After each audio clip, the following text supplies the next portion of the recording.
C'était un milliardaire habitué aux flatteries, mais ce soir-là, il avait décidé de s'habiller comme un homme ordinaire. Antoine Dubois ne cherchait qu'une seule réponse. Sophie l'aimait-elle vraiment? Ou son cœur avait-il un prix? Mais qu'est-ce que tu fais ici, habillé comme ça? La voix de Charlotte résonna dans le salon élégant, tandis que les invités tournèrent la tête vers Antoine. Il portait un pantalon usé, une chemise froissée et une paire de chaussures qui avaient connu des jours meilleurs. Il n'y avait aucune trace de l'homme puissant que tout le monde connaissait. Sophie, la fiancée, se figea sur place. Le sourire qu'elle affichait quelques secondes plus tôt disparut comme de la fumée. « Tu es venu comme ça ?» murmura-t-elle, essayant de cacher sa honte, mais son regard trahissait la tempête. Quelques invités ricanèrent. D'autres chuchotèrent « Qui laisse entrer son fiancé dans cet état ?» Antoine resta immobile, observant chaque réaction, chaque détail. La tension dans l'air était palpable. Il voulait voir jusqu'où l'amour de Sophie résisterait face à l'apparence de la pauvreté. Sophie prit une profonde inspiration, mais au lieu de lui prendre la main, elle fit un pas en arrière. Le geste fut minime, mais absolument dévastateur. Tout le salon le remarqua. Antoine, impassible, ne détourna pas les yeux. C'était la première réponse qu'il refusait de croire. Le regard de Sophie se durcit. Serrant le bras de Charlotte, elle murmura d'un ton tranchant « Si c'est pour subir cette honte, je préfère que tu disparaisses d'ici, tout de suite. » Le son sec de ces mots transperça Antoine comme une lame. Le salon s'évanouit un instant, et tout ce qui resta fut le regard glacial de Sophie, lui ordonnant de s'en aller. Cela réveilla en lui un souvenir qu'il tentait d'étouffer depuis des mois. Il repensa à la soirée où il l'avait rencontrée. Ce n'était pas un événement de luxe, ni une fête de la haute société. C'était dans un petit café, presque dissimulé dans une rue paisible. Antoine, las des réunions interminables et des gens qui ne voyaient que sa fortune, s'était arrêté là, seul, en quête de silence. Sophie était derrière le comptoir, souriant à un couple de personnes âgées qui prenaient un café. Son attitude semblait simple, légère. Il commanda juste un expresso et, en le recevant, il l'entendit dire « La vie est déjà bien assez amère, j'ai ajouté un peu plus de sucre. C'est pour moi. » Cette phrase le fit rire. Antoine ne se souvenait pas de la dernière fois que quelqu'un lui avait offert quelque chose sans rien attendre en retour. Ils commencèrent à discuter. Il ne fallut pas longtemps pour qu'ils se donnent rendez-vous à l'extérieur. Des promenades dans le parc, des dîners simples, des balades sous la pluie. Sophie semblait différente de tout ce qu'il avait connu. Elle ne posait jamais de questions sur son travail, n'insistait jamais pour connaître le montant de son compte en banque. Pour Antoine, c'était comme une bouffée d'espoir. Mais le temps passa, et des signes subtils commencèrent à apparaître. Un commentaire anodin sur des vêtements de marque, une insinuation sur les voyages qu'elle rêvait de faire, un changement de ton chaque fois qu'une voiture de luxe passait. Antoine voulait croire que c'était juste son imagination, mais le doute grandissait. Le tournant se produisit un soir où il arriva par surprise chez elle, sans chauffeur, au volant d'une voiture ordinaire. Sophie l'accueillit avec un sourire poli, mais sans éclat. « Je ne savais pas que tu conduisais ce genre de voiture, » dit-elle, s'étouffant presque avec le mot. Le malaise s'installa dans l'air. Antoine ne dormit pas cette nuit-là. La question le taraudait. Sophie aimait-elle l'homme ou le milliardaire? C'est alors qu'il prit la décision la plus risquée de sa vie. Il allait se déguiser. Il mettrait à l'épreuve la femme qui prétendait vouloir passer le reste de sa vie à ses côtés. Si l'amour était vrai, elle l'accepterait en toutes circonstances. Mais si ce n'était pas le cas, la vérité éclaterait de manière implacable. Et maintenant, devant tout le monde dans le salon, habillé en homme ordinaire, Antoine voyait le résultat de son choix. 7 mois d'espoir volaient en éclats en un seul instant. Condensé dans ce mot cruel, disparaît. Antoine inspira profondément. Le salon résonnait encore des chuchotements, et Sophie restait immobile, les yeux brillants de colère et de gêne. Ce que personne ne savait, c'est que derrière cette scène se cachait un désir profond qui tourmentait Antoine depuis des années. Découvrir si l'amour pouvait être réel lorsque l'argent n'entrait plus dans l'équation. Il avait toujours été entouré de flagorneurs, Dès son plus jeune âge, il avait hérité de la fortune familiale, et avec elle étaient devenus les regards intéressés, les faux sourires et les relations qui se terminaient dès qu'il refusait de sortir son portefeuille. Des femmes qui juraient un amour éternel disparaissaient en quelques jours lorsqu'elles comprenaient qu'il n'offrirait pas de cadeaux coûteux au début. Des amitiés se dissolvaient en l'absence d'invitation à des voyages de luxe. Le poids de la richesse l'écrasait de l'intérieur. Tout ce qu'Antoine voulait, c'était quelque chose de simple, un amour sans prix, quelqu'un qui resterait à ses côtés, peu importe qui il était. Cela semblait peu, mais pour lui, c'était le rêve le plus lointain. Et quand il rencontra Sophie, il crut avoir enfin trouvé cette vérité. Le conflit s'intensifia lorsqu'il réalisa que le doute ne le quittait jamais. Son sourire était doux, mais si ce n'était qu'un masque parfait. Sa générosité semblait naturelle, mais ne pouvait-elle pas être une stratégie? Chacun de ses gestes, chacune de ses paroles, commençait à porter une ombre de suspicion. Il se surprenait à observer plus qu'à vivre. M'embrasserait-elle avec la même tendresse si je n'avais rien? Se demandait-il lors de nuits solitaires. Le vide dans sa poitrine se creusait. Il ne voulait pas croire que tout était un mensonge, mais il ne pouvait pas non plus vivre dans l'illusion. C'est pourquoi il décida de monter ce plan. Il passerait des semaines loin de l'éclat des vêtements de marque, sans voiture de luxe, sans montre à $1 million. Il serait juste Antoine, un homme simple qui travaillait dur. Si son amour était vrai, il résisterait. Sinon, il aurait sa réponse. Le désir semblait clair, mais les obstacles étaient immenses. D'abord, la fierté de Sophie. Elle avait grandi en rêvant de statut, de fêtes glamour, d'une vie de prestige. Même quand elle essayait de le dissimuler, sa vanité transparaissait dans les détails. Ses yeux brillants en tenant des bijoux, les commentaires sur les gens ordinaires qu'elle faisait sans s'en rendre compte. Comment une telle personne accepterait-elle de vivre aux côtés d'un homme simple? De plus, il y avait la pression sociale. Sophie s'entourait d'amis comme Charlotte, des femmes qui valorisaient avant tout l'apparence et le pouvoir. Pour elle, l'amour sans argent n'était qu'une chimère. À chaque rencontre avec le groupe, Antoine observait comment elles influençaient sa fiancée, comment elles semaient des graines de comparaison et d'ambition. Mais le pire obstacle était intérieur. La peur constante de se tromper. Antoine avait déjà été blessé. Il avait déjà cru à des amours qui s'étaient révélés être des contrats déguisés. Il portait des cicatrices invisibles, et cela le poussait à examiner chaque geste de Sophie à la loupe de la méfiance. Pourtant, son cœur insistait. Il y avait des moments où elle le faisait croire. Un soir où ils avaient cuisiné ensemble, juste du riz et des œufs, et où elle avait ri comme si c'était le dîner le plus spécial du monde.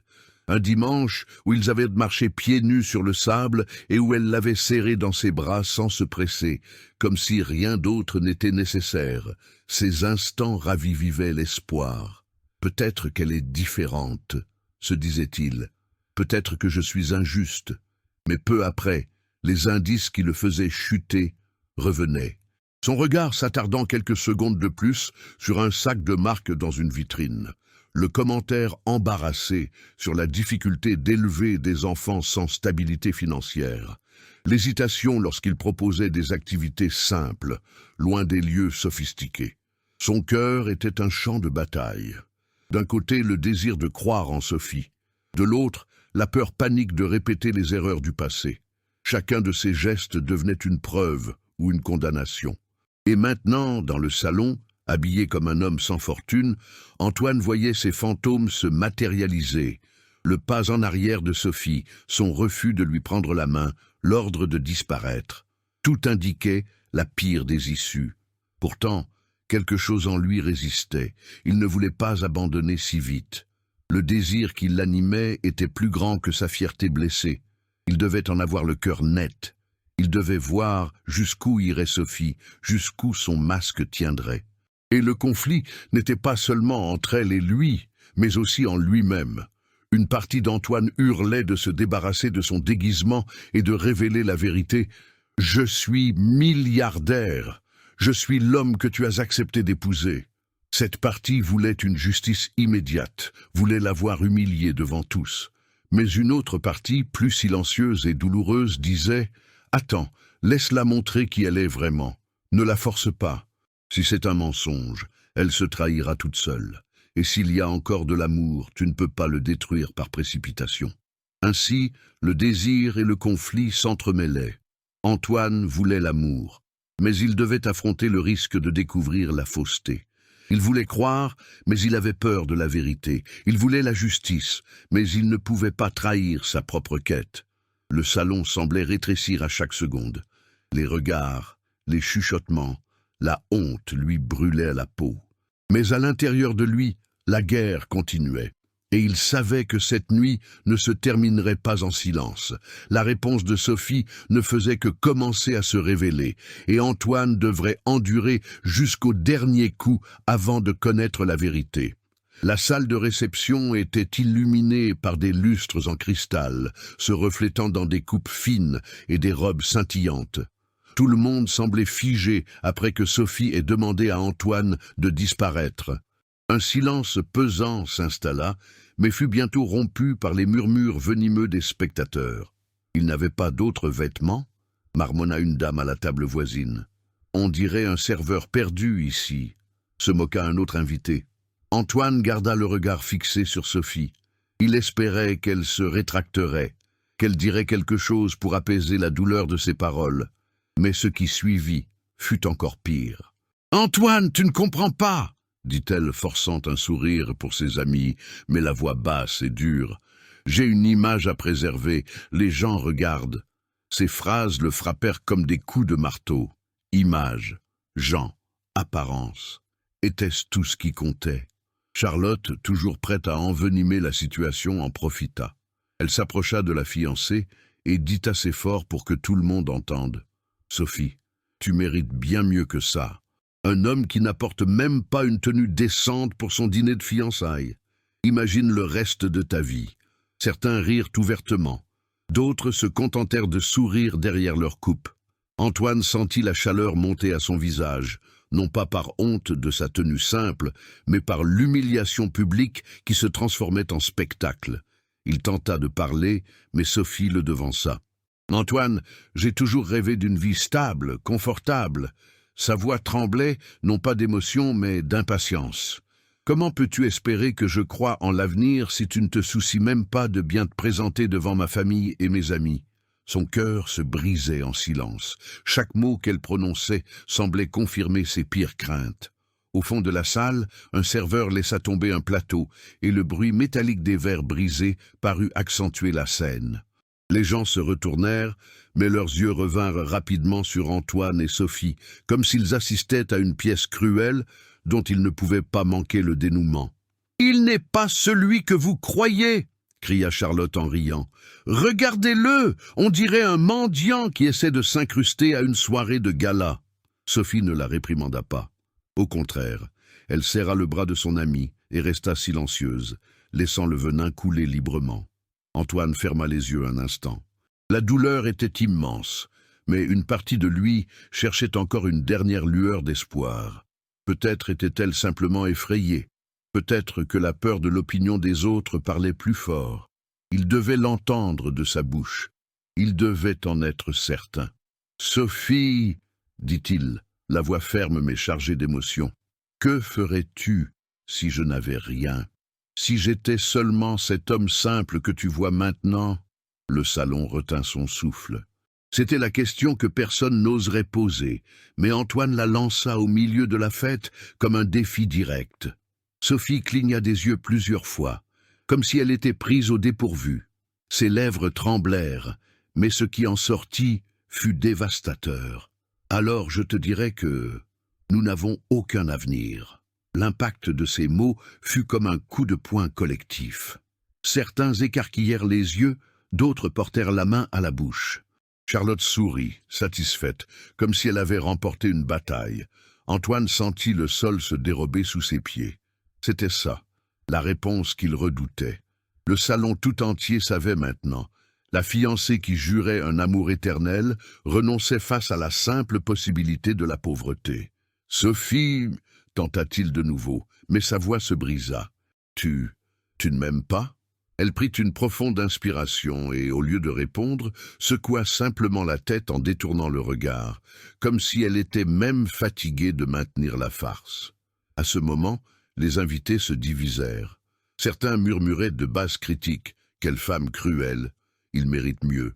D'autres, cependant, acquiesçaient en silence, comme si son choix n'était que le plus logique. Mais Antoine ne voyait aucune logique. Il ne voyait que l'effondrement d'un rêve. Tout ce qu'il désirait, c'était d'être aimé pour ce qu'il était, non pour ce qu'il possédait. Et voilà la confirmation que Sophie était incapable de voir au-delà de la surface. Pour aggraver les choses, Charlotte décida de l'humilier davantage. Elle prit une coupe de champagne et la leva en l'air. « Un toast » dit-elle en riant aux éclats. « Aux fiançailles les plus courtes que nous ayons jamais vues. » Certains rirent avec elle, d'autres furent gênés, mais personne n'eut le courage de l'interrompre. Antoine sentit l'humiliation consumer chaque partie de son être. C'était comme être nu devant tout le monde, exposé, vulnérable, et pourtant il ne réagit pas avec fureur, il ne cria pas, ne se défendit pas. Il se contenta de regarder Sophie avec une douleur silencieuse, espérant qu'elle reviendrait sur sa décision, qu'elle dirait n'importe quoi pour inverser ce massacre. Mais elle ne dit rien. À chaque seconde, la honte s'approfondissait. Le salon qui semblait auparavant majestueux n'était plus qu'une scène de cruauté. Et lui, le protagoniste involontaire de la tragédie. En son fort intérieur, Antoine comprit qu'il avait perdu. Pas seulement sa fiancée, mais l'espoir qu'elle soit différente. Tout son plan, tout le risque, tout le désir de prouver l'amour se terminait là, écrasé par des mots qui ne pourraient jamais être repris. Il inspira profondément une fois de plus, le cœur en miettes, et resta silencieux. Le public riait, chuchotait, jugeait. L'humiliation était complète. Mais ce que personne ne savait, c'est que cette douleur ne serait pas la fin. En fait, ce n'était que le début de la révélation qui allait tout changer dans cette salle. Antoine restait immobile, comme si chaque muscle de son corps avait été paralysé par le venin des paroles de Sophie. Le salon continuait de vibrer de chuchotements, de rires contenus et de regards accusateurs. Charlotte, satisfaite, tournait autour de son ami comme un serpent savourant sa victoire. Intérieurement, Antoine luttait pour ne pas s'effondrer. Il voulait disparaître, mais quelque chose le retenait, le besoin de justice. Il ne s'était pas déguisé seulement pour lui-même, mais pour que tout le monde voie qui était vraiment Sophie. S'il partait maintenant, elle aurait gagné. S'il restait, il pourrait peut-être leur ouvrir les yeux sur la vérité.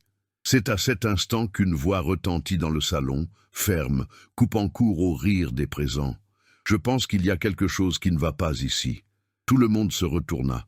C'était Julien, l'ami d'enfance d'Antoine et son avocat de confiance.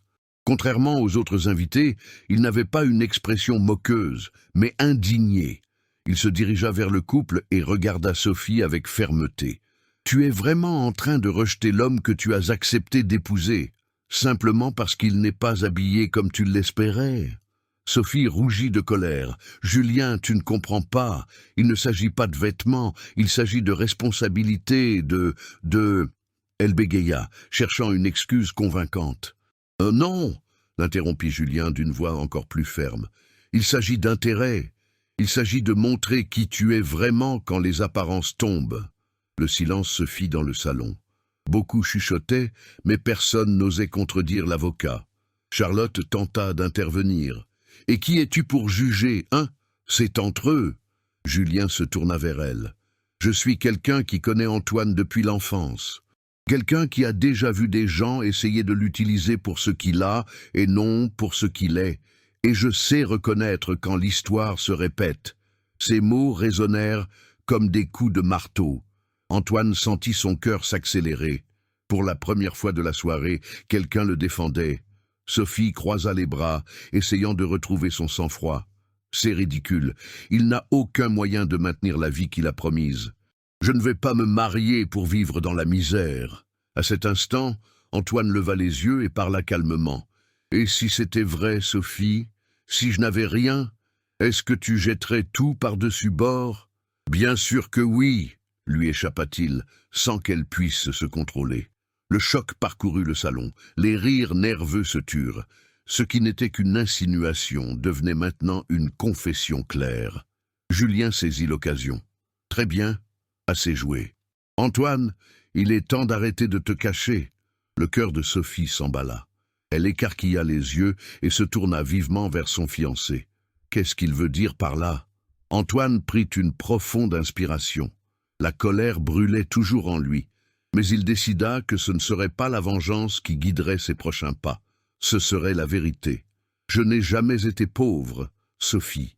Jamais. » Le salon explosa en murmures. Des gens se levèrent, tentèrent de s'approcher, trop curieux pour rester tranquilles. « Je suis le propriétaire de l'entreprise qui a sponsorisé cet événement, » continua Antoine d'une voix ferme. « Chaque plat, chaque lumière, chaque détail de cette soirée a été payé par moi. » Sophie devint livide. Ses lèvres s'entr'ouvrirent, mais aucun mot n'en sortit. Charlotte recula de quelques pas, stupéfaite.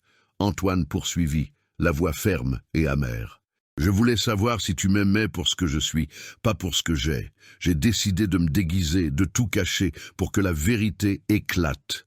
Et maintenant, elle a éclaté. » Les invités murmuraient avec indignation.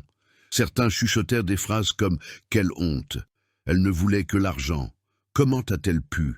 Le jugement s'inversait sous les yeux de tous. Sophie tenta de se ressaisir. Elle agrippa le bras d'Antoine, désespérée.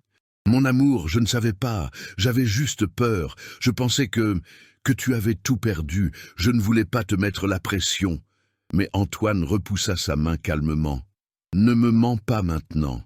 Tu ne m'aimais pas, Sophie. Tu aimais l'idée d'être l'épouse d'un homme riche. » Le silence dans le salon était absolu. Chaque mot tombait comme une sentence. Charlotte, nerveuse, tenta de rire. « Allons, tout le monde sait que le mariage, c'est aussi une question de sécurité. Qui ne choisirait pas la stabilité ?» Julien répondit immédiatement. « La stabilité est une chose, l'intérêt froid en est une autre. On n'humilie pas quelqu'un qu'on aime juste parce qu'il a l'air simple. Ce n'est pas de l'amour, c'est une affaire. » Sophie tremblait.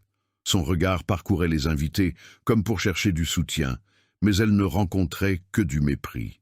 Les gens qui l'adulaient auparavant détournaient maintenant les yeux. « Antoine, écoute-moi, » tenta-t-elle une dernière fois. « Je peux changer. » Mais sa douleur s'était déjà muée en certitude. « Non, Sophie, tu as déjà montré qui tu es, et il n'y a aucun moyen d'effacer ça. » Le salon resta silencieux pendant de longues secondes. Puis, quelqu'un commença à applaudir. D'abord timidement, puis de plus en plus fort. C'était l'un des investisseurs présents, un homme respecté. Bientôt, d'autres se joignirent à lui. Ce n'était pas un applaudissement de célébration, mais de soutien. Un soutien à Antoine, qui avait eu le courage de révéler la vérité. Sophie, se voyant cernée par le mépris, ne le supporta pas. Elle poussa un cri étouffé et sortit en courant du salon, suivie par Charlotte. Antoine regarda en silence. Le poids de l'humiliation pesait encore sur ses épaules, mais il y avait maintenant autre chose, le soulagement. Il avait la réponse qu'il cherchait, douloureuse mais libératrice. Julien posa une main sur son épaule. « Tu as fait ce qu'il fallait. Maintenant, tout le monde sait qui elle est vraiment. » Antoine prit une profonde inspiration. Il ressentait encore la douleur de la déception, mais aussi la force de celui qui a affronté le mensonge et l'a démasqué. « Je ne voulais détruire personne. Je voulais juste la vérité. Et aujourd'hui, enfin, je l'ai trouvée. » Alors que le salon commençait à se vider, Antoine savait que sa vie ne serait plus jamais la même. L'humiliation s'était transformée en révélation. Et bien que son cœur saignât encore, la justice avait commencé à être rendue. Antoine restait debout, au centre du salon, respirant profondément, tandis que les applaudissements timides cessaient et que les chuchotements reprenaient de plus belle. Son visage était marqué par la douleur, mais aussi par la fermeté de celui qui s'était enfin débarrassé du poids du mensonge. Sophie, toujours pâle, avait reculé de quelques pas, s'appuyant sur une chaise vide, comme si ses jambes ne la portaient plus. Charlotte, fidèle dans sa malice, lui chuchotait à l'oreille des mots qui ne faisaient qu'accroître son angoisse. Le masque d'élégance de la fiancée s'était brisé devant tout le monde, mais elle n'était pas prête à accepter la défaite. « Antoine, s'il te plaît, » dit Sophie, trouvant enfin la force de parler. « J'avais peur, j'ai mal réagi, mais je t'aime. Tu dois me croire. » Antoine ne répondit pas immédiatement. Le salon tout entier attendait en suspens, comme si tous étaient captifs de ce dialogue. Il la fixait, et dans son regard, il n'y avait pas de colère, mais la profonde tristesse de celui qui connaissait déjà la réponse. « Tu m'aimes » répéta-t-il à voix basse. « Où était cet amour quand tu m'as demandé de disparaître? Où était-il quand tu as préféré l'opinion des autres plutôt que de me prendre la main ?» Sophie tenta de s'approcher, mais Julien se plaça discrètement à côté d'Antoine, tel un bouclier silencieux.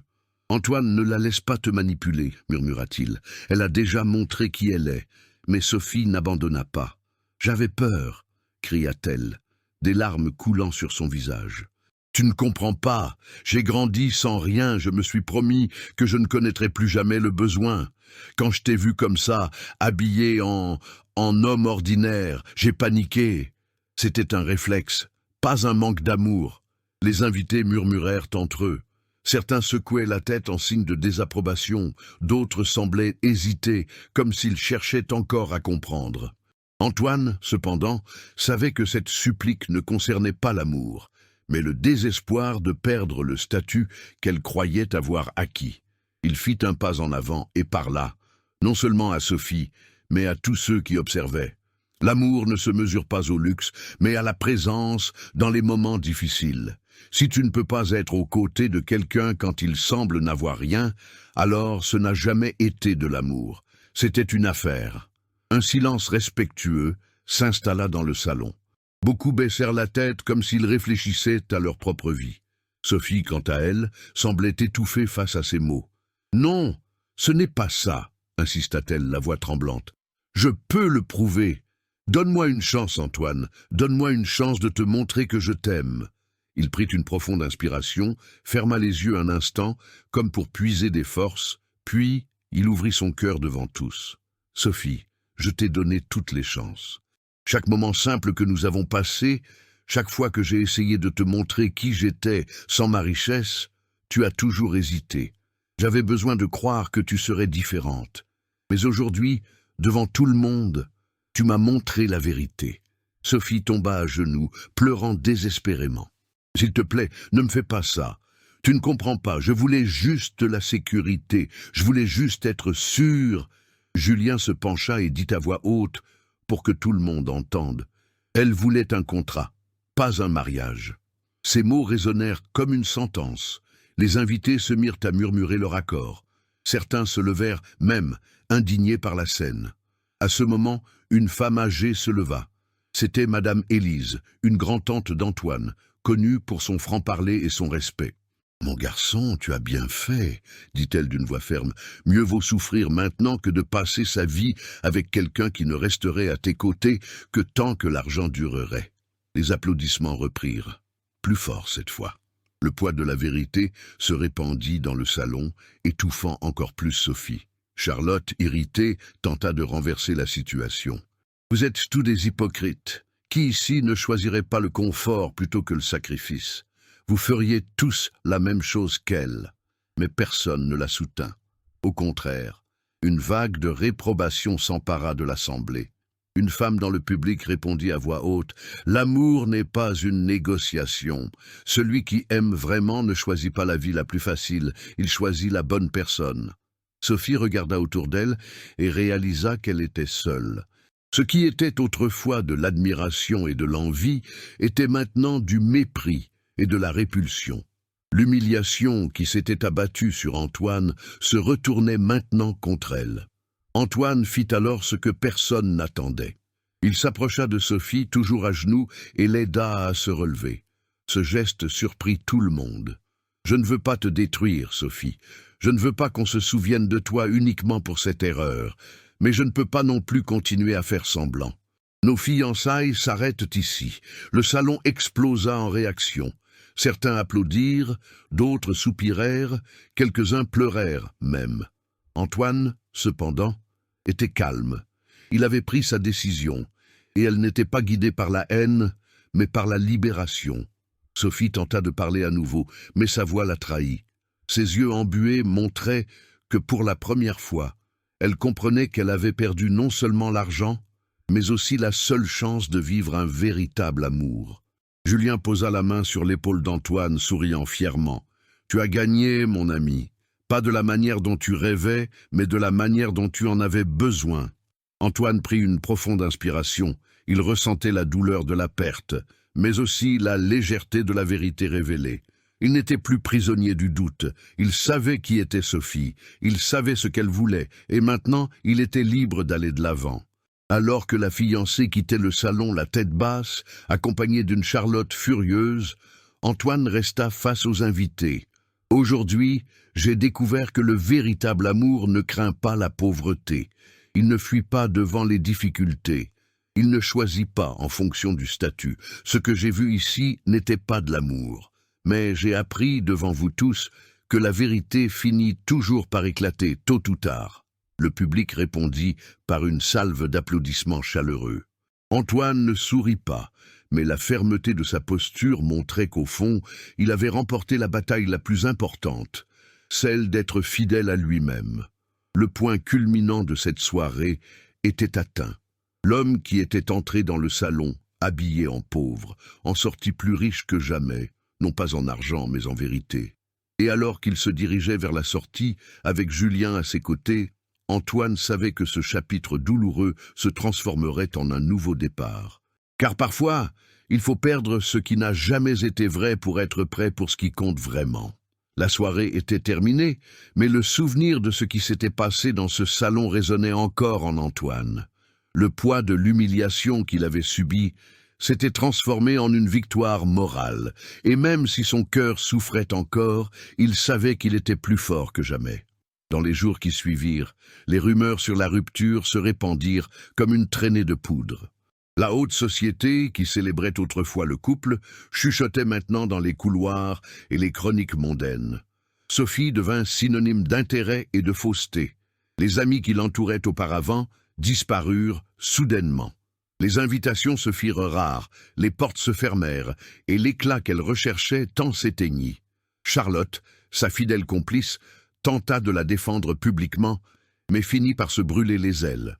Personne ne voulait être associé à un scandale qui avait exposé devant des centaines de personnes ce que beaucoup soupçonnaient déjà, que l'amour et l'argent dans ces cercles allaient presque toujours de pair. Sophie, en silence, disparut pendant des semaines. Pendant ce temps, Antoine reprit sa routine, mais avec une clarté qu'il n'avait pas auparavant. Il ne cherchait pas la vengeance, ni ne voulait que Sophie souffre plus qu'elle n'avait déjà souffert. Sa plus grande conquête était sa liberté. Il était libéré du mensonge, libéré du doute qui le tourmentait nuit après nuit. Il réalisa qu'il n'avait rien à prouver à personne. Le véritable amour n'avait pas besoin de tests élaborés, mais de présence, d'engagement, de vérité. Et bien que cela ait été douloureux, ce qui s'était passé lui avait donné exactement la réponse dont il avait besoin. Julien, toujours à ses côtés, fut un élément clé de cette transition. Dans un café, quelques jours plus tard, il lui dit « Mon ami, tu as perdu une fiancée, mais tu as gagné quelque chose de bien plus grand, la clarté. Il n'y a pas d'argent qui puisse acheter ça. » Antoine sourit pour la première fois depuis des jours. « C'est vrai. J'ai découvert que l'amour ne se mesure pas aux vêtements que tu portes ou à la voiture que tu conduis. Celui qui t'aime vraiment n'a pas besoin de garantie. Il a juste besoin de toi. » Tandis que Sophie faisait face à l'isolement, Antoine commença à s'ouvrir à de nouvelles possibilités. Pas immédiatement, car les blessures étaient encore récentes, mais son cœur n'était pas fermé. Il savait que, quelque part, il y avait quelqu'un prêt à l'aimer sans masque, quelqu'un qui se ficherait de sa fortune, mais qui tiendrait à son essence. Et c'est dans ce processus de guérison qu'Antoine réalisa quelque chose d'encore plus profond. Il n'avait pas besoin d'un amour pour être complet. D'abord, il devait se réconcilier avec lui-même.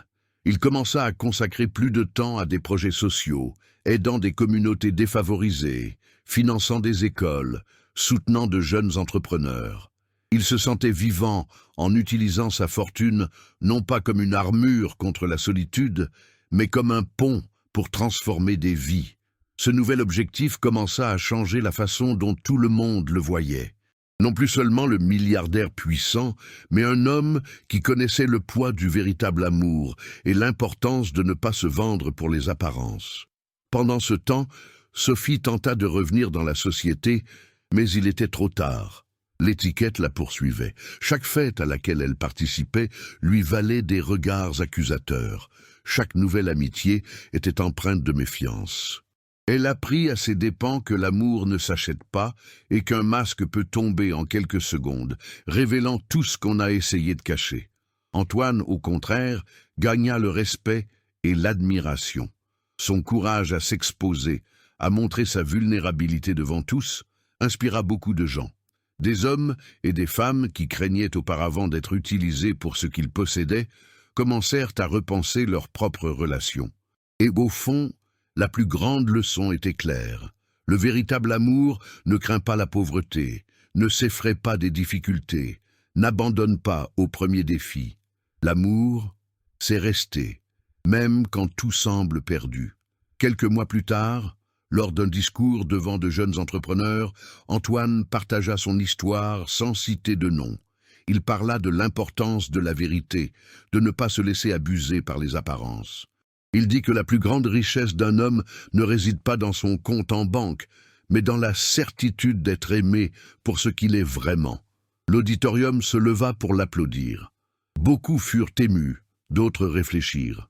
Antoine, avec de discrètes larmes aux yeux, comprit que sa douleur n'avait pas été vaine. Elle s'était transformée en force, en message, en héritage. Sophie, quelque part, a certainement entendu parler de ce discours. Peut-être a-t-elle ressenti des remords, peut-être a-t-elle pleuré en silence, mais Antoine ne lui voulait aucun mal.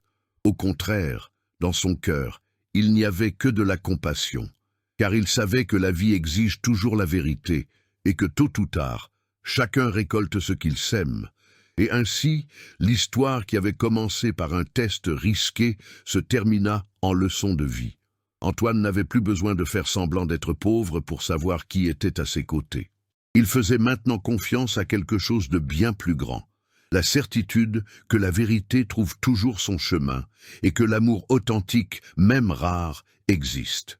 Et s'il ne l'avait pas encore trouvé, il savait qu'il était prêt à le recevoir le moment venu. Si cette histoire vous a touché, je veux vous demander quelque chose de simple, mais de puissant. Réfléchissez bien.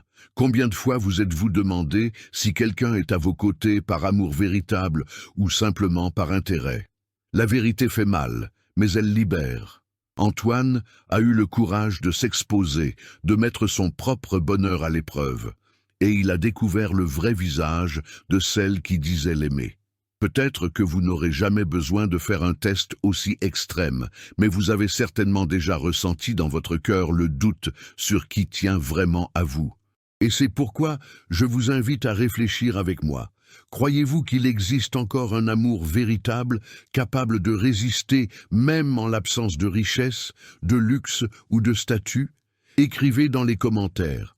Je crois au véritable amour. Si cette histoire a touché votre cœur, je veux lire votre opinion. Je veux savoir si vous auriez le courage de faire ce qu'a fait Antoine. Et ne vous arrêtez pas là.